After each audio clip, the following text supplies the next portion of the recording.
বন্ধুরা, আজকের গল্পটির নাম অহংকারী আম। আজ আমি অনেক খুশি। আজ যেন আমার গায়ের রংটা একেবারে ফুটিয়ে বেরিয়েছে। আজকে আমাকে দেখতে অনেক সুন্দর লাগছে। আজ যেন এক নতুন রূপ নিয়ে সেজে উঠেছি আমি। আমাকে আজকে অনেক অপরূপ লাগছে। সবাই আমাকে দেখলে অনেক পছন্দ করবে। আজ আমার গা থেকে যে সুগন্ধ বেরোচ্ছে, আমার যে এত খুশি লাগছে আমি বলে বোঝাতে পারবো না। আজকে আমার সুগন্ধে এখানকার সবাই মুগ্ধ হয়ে যাবে। এসব কথা বলে ওই পাকা আমটি নিজেকে অনেক বড় ভাবছিল আর নিজে নিজে অনেক খুশি হচ্ছিল। এর কিছুক্ষণ পর কাঁচা আমের দিকে তাকিয়ে পাকা আমটি বলল, কি রে, তুই এই গাছে থেকে কি করবি? তোকে তো একটুও ভালো লাগছে না।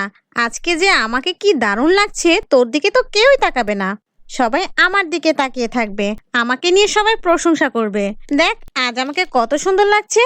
আজ আমার গায়ের রংটা যেন ফুটে উঠেছে। আর তুই তো সে আগের রূপেই রয়ে গেলি।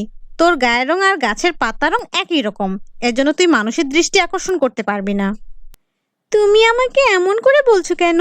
তুমি আর আমি একই জিনিস। তোমার নাম যা, আমার নামও তা। তুমি একটু আগে পেকে গেছো, এজন্য এত গর্ব করার কি আছে? তুমি তোমার রূপ ও তোমার গায়ের রং নিয়ে এত অহংকার করছো কেন? কিছুদিন আগে তুমিও আমার মতোই ছিলে। তুমি তোমার রং নিয়ে এত অহংকার করো না। তোমার গায়ের রং দুদিন আগেই হলুদ হয়েছে, আমারটা দুদিন পরে হলুদ হবে, এটাই তো। এত অহংকার করার কি আছে? শোনো, রূপ নিয়ে এত অহংকার করো না। আমরা তো একই গাছের ফল। আরে থামো, চুপ থাকো। তোমার ভাষণ আমার শোনা লাগবে না। তোমার মতো বিচ্ছিরি দেখতে আমের ভাষণ আমার মতো সুন্দরী আম শুনবে না। এটা কি কখনো হতে পারে? আর আমাকে তুমি উপদেশ দিতে এসো না। আমি তোমার কেউ না। একবার তোমার নিজের দিকে তাকিয়ে দেখো আর আমার দিকে তাকিয়ে দেখো, তারপর বড় বড় বুলি দিও। আমি এত সুন্দর হয়েছি বলে তোমার তো হিংসে হচ্ছে, তাই না? আমার এত সুন্দর রূপ দেখে তোমার মতো কাঁচা আমের সহ্য হচ্ছে না, তাই তুমি আমার সঙ্গে এত পটর পটর করে কথা বলছো। তুমি এরকম করে কেন বলছো? আমি তো এমন কিছুই ভাবিনি। আমি নিজেকে নিয়ে কখনো অহংকার করি না, কেননা আমি যেমন আছি তেমনই ভালো। আর এভাবেই প্রতিদিন ওই পাকা আম আর কাঁচা আমের মধ্যে ঝগড়া লেগে থাকতো। একদিন পাকা আমের ডালের নিচে নাবিল নামক এক ছেলে এসে দাঁড়িয়ে পড়লো। তখন পাকা আম বলল, এই দুষ্ট ছেলে, তুমি এসে আমার ডালের নিচে কেন দাঁড়ালে? আর তোমার শরীরে ওই নোংরা আমার গায়ের উপর পড়লে তো আমার সৌন্দর্য নষ্ট হয়ে যাবে। তুমি যাও বলছি, এখান থেকে চলে যাও। পাকাম, তুমি এমন ভাবে কেন বলছো? এই ছেলেটি নিশ্চয়ই অনেক ক্লান্ত হয়ে গেছে, এজন্য তো তোমার ডালের নিচে বসে একটু বিশ্রাম নেওয়ার চেষ্টা করছে। বন্ধু, তুমি আমার ডালে এসো, আমার ডালের নিচে বসে তুমি বিশ্রাম নাও। আমি তোমাকে কিচ্ছু বলবো না। তুমি আমার কাছে আসো বন্ধু, এসে আমার ডালের নিচে বসো। সেই যুবকটি তখন পাকা আমের ডালের নিচ থেকে এসে কাঁচা আমের ডালের নিচে গিয়ে বসলো। আর ওই যুবকটা অনেক খুশি হয়ে যায়। কাঁচা আমের সাথে অনেক মুখরোচক গল্প শুরু করে দেয়। আর গল্প করতে করতে কিছুক্ষণ কেটে যায়। তখন ওই পাকা আমটি বলল, এই দুষ্ট ছেলে, আমাদের দুজনের মধ্যে কে বেশি সুন্দর, কাঁচা আম নাকি আমি? আজকে আমার গায়ের রংটা হলুদ হয়েছে, আজকে আমাকে দেখতে বেশ সুন্দর লাগছে, তাই না বলো? আর এই গাছে আমার মূল্য সবচেয়ে বেশি, তাই না বলো? আমার কাছে তোমাদের দুজনকেই সুন্দর লাগছে। আর তাছাড়া তোমরা তো একই গাছের ফল, একই জাতের ফল। তোমার গায়ের রংটা একটু আগে হলুদ হয়েছে, আর কাঁচা আমের কিছুদিন পরে রংটা বদলে যাবে। এটাই তো পার্থক্য। আর এত কথা বাদ দাও, তোমাদের দুজনের মূল্য আমার কাছে সুন্দর।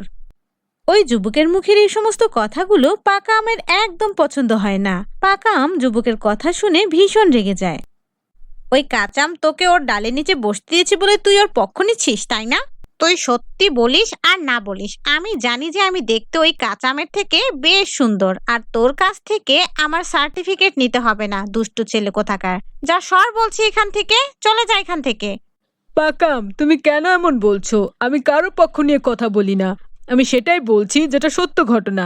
আর এটা যদি তোমার কাছে খারাপ লাগে বা তোমার মনে কষ্ট লাগে, আমার কিছু করার নেই। এই বলে সে যুবকটি ওখান থেকে চলে যায়। আর কাঁচা আম তখন ওই পাকা আমকে বলতে থাকে, পাকা আম, তুমি কেন ওই যুবককে এভাবে বললে? সে তো মনে অনেক কষ্ট পেল। তুমি নিজেকে নিয়ে এত অহংকার করো না বন্ধু।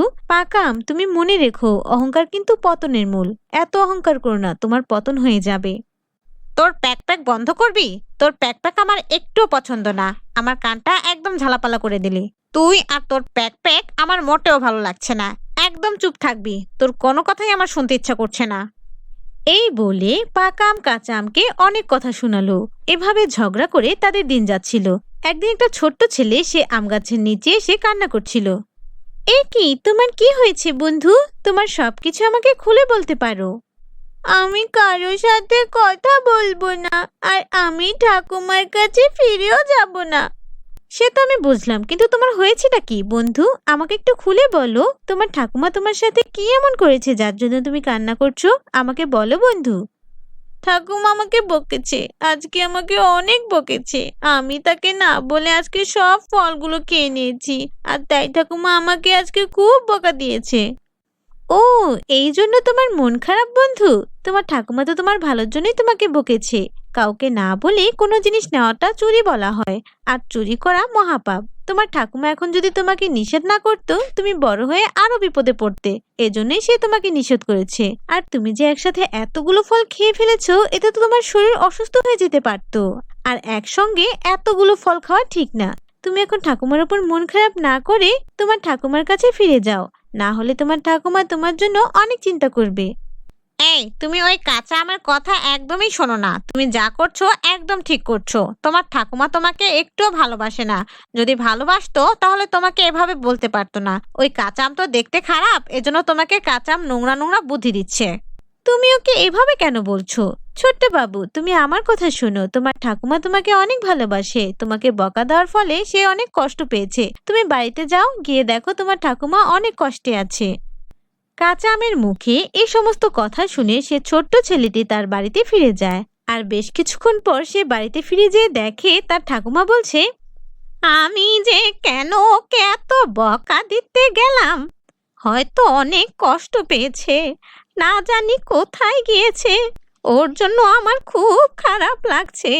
ওকে এভাবে বলাটা উচিত হয়নি। ও আমার উপরে রাগ করে কোথায় গিয়ে বসে আছে। এ কি বাবু, তুমি ফিরে এসেছো? ছোট্ট বাবু, আমার ভুল হয়ে গেছে। তুমি আমাকে ক্ষমা করে দাও। এরপরে আমি আর কখনো তোমাকে এভাবে বকা দেব না। আমাকে ছেড়ে আর কখনো যেও না। না ঠাকুমা, আমারও ভুল হয়ে গেছে। তুমি আমাকে মাফ করে দাও। আমি তোমাকে না বলে আর কোনো ফল খাবো না। আর তোমাকে একা রেখে আমি কখনো কোথাও যাব না। ঠাকুমা, তুমি একটু দাঁড়াও, আমি আসছি। এই বলে ছোট্ট ছেলেটি আম গাছের নিচে গেল। কাঁচা আম, বন্ধু তুমি অনেক ভালো। তুমি সত্যি বলেছ। আমার ঠাকুমা আমাকে অনেক ভালোবাসে। সে আমার জন্য অনেক কষ্ট পেয়েছে। এই দুষ্টু পাকা আম, তুমি একদম ভালো না। তুমি আমাকে ভুল বুঝিয়েছিলে। আমার ঠাকুমা আমাকে অনেক ভালোবাসে, বুঝেছো? আর তুমি তো পেকে গেছো। এবার আমি তোমাকে নিয়ে আমার ঠাকুমাকে খেতে দেব। ছেলেটির মুখে এই সমস্ত কথা শুনে পাকা আম অনেক ভয় পেয়ে যায়। বন্ধু কাঁচা আম, বাঁচাও। তুমি ওই দুষ্টু ছেলের হাত থেকে আমাকে বাঁচাও। ও আমাকে নিয়ে যাবে আর আমাকে খেয়ে ফেলবে। পাকা আম, অহংকারের পতন এভাবেই হয়। বেশি অহংকার করা ভালো না। তুমি আমার আগে পেকেছো বলে তোমার অহংকার অনেক বেশি ছিল। তুমি আমার সাথে তোমার রূপের বড়াই দেখিয়েছো, কিন্তু তুমি একবারও ভাবনি যে আমার আগে সবাই তোমাকে খাবে। এখন আমি তোমাকে দেখে একদম হাসি ঠাট্টা করব না। আমি এটা জানি একদিন আমারও তোমার মতো এই অবস্থা হবে। আমিও কারো না কারো খাবার হব। আমাকেও কেউ খেয়ে ফেলবে। এজন্য আমি তোমাকে কিছু বলবো না। তখন সে ছেলেটি পাকা আমকে পেড়ে তার বাড়িতে নিয়ে যায়, আর এভাবে সে পাকা আমের পতন হয়ে যায়। বন্ধুরা, এই গল্পটি থেকে কি বুঝলে? বেশি অহংকারের পতন এভাবেই হয়। তাই তোমরা কেউ কখনো অহংকার করবে না।